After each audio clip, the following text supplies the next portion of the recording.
Welcome back to my channel. I'm Simply Sarai, and today we are doing a little bit of a different thing. The Switch 2 just came out earlier this month, and I was lucky enough to get my hands on one, and I wanted to go through some of the pros and cons of the Switch. I'm going to be talking through things that I really enjoy about the Switch 2 and some things that I'm a little confused about and don't really enjoy about the Switch 2. But without further ado, let's get right into the video.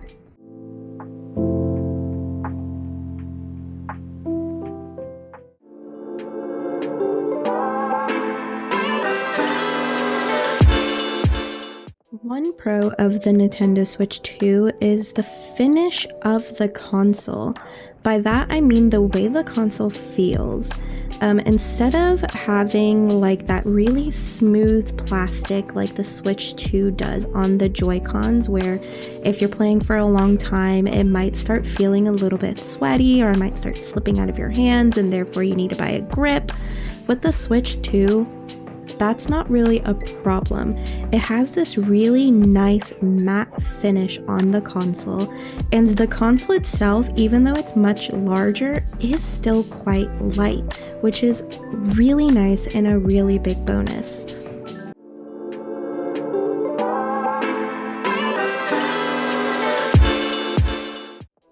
Another pro for this console is it is backwards compatible with Nintendo Switch 1. There are unfortunately a handful of games that don't work because they do require a Joy-Con. Those games being like Ring Fit Adventure, 1-2 Switch, Nintendo Switch Sports, and the Nintendo Labo. So if you really like any of those games, unfortunately at this time they are not backwards compatible with the Switch 2.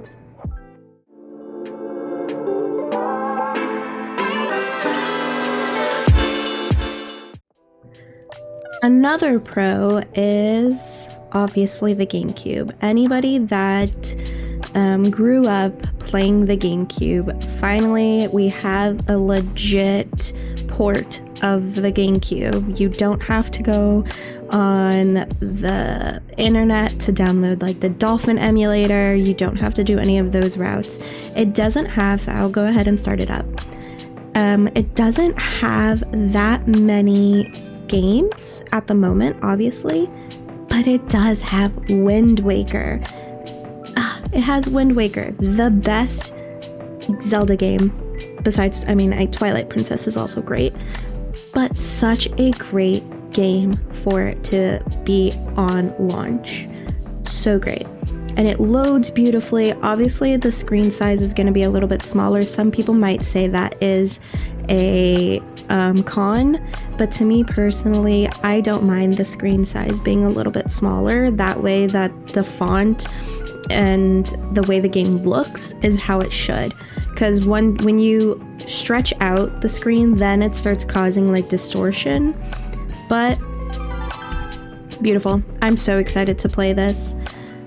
The GameCube, definitely a pro.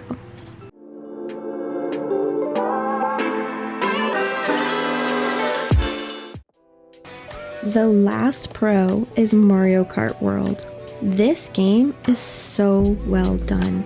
The maps, they're new and fun and so polished, and the characters, it is crazy how many characters are in this game. And not only are there so many characters, but they have so many different cosmetics for them. Toadette is one of my favorite characters in the Mario franchise.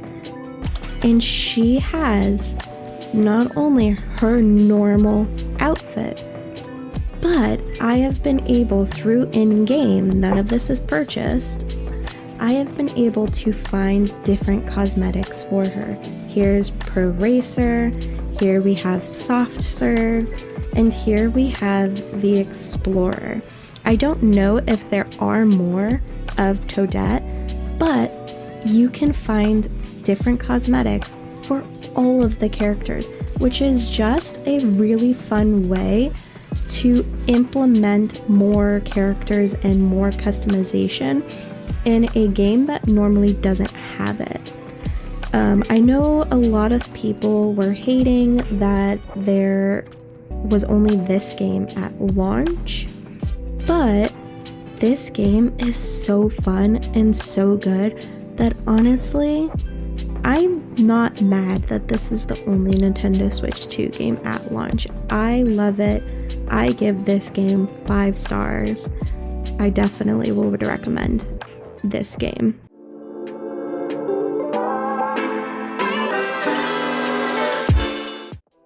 Okay, one big con or major flaw of this console is definitely the battery life. This is supposed to be a travel handheld. Wrong. You can't travel very far with this. This console dies within a few hours, maybe like 3 hours, 4 hours, sometimes even 2 hours, depending on the graphics on the game you are playing. If you are playing a game that is very heavy in graphics, let's say the Breath of the Wild, this console can die within 2 hours. So if you plan on using this as a travel handheld, you definitely need to invest in a portable charger for it.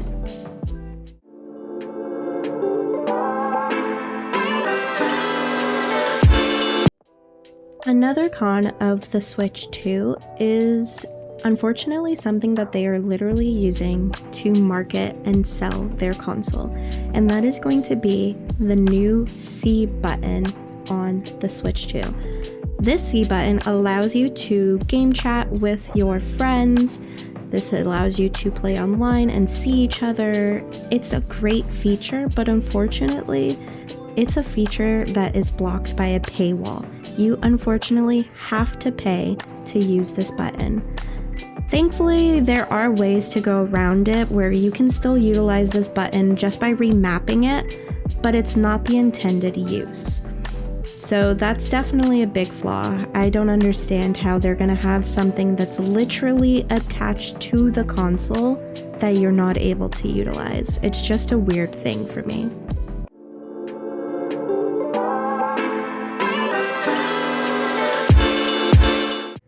Another con of this console is going to be virtual game cards. For me, this is a pretty big thing, just because I'm a person that likes to collect the physical games. But with virtual game cards, now unfortunately, it seems like you will get a physical case, but a code inside.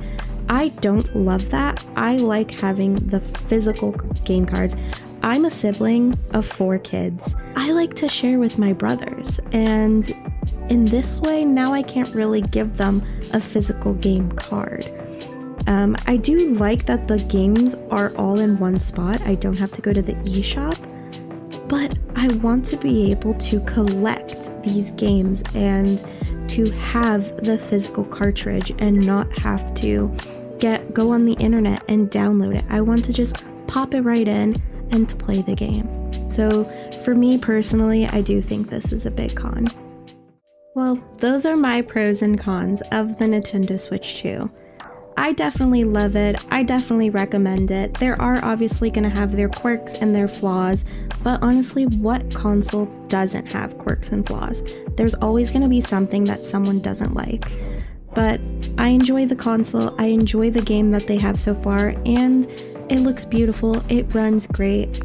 The price of the Switch can be a little bit hard on some people. $450 is a lot. However, if you compare it to other consoles, it's honestly running in the same ballpark. I know some people might say you can't really compare it to like the PS5 and the Xbox One X when they are far more superior with their games and quality and all that. But I think it's fine. I think it's a fun console and I would recommend it. Like I said, this is all my opinion. You might have a different idea. You might think differently. You might say my pros are cons and my cons are pros, but that's your opinion. Take my opinion with a grain of salt, but I would recommend this console. I quite enjoy it and I will definitely continue playing it. But that's all I've got for this video, and I hope you guys have an amazing day, and I'll catch you at my next one. Bye.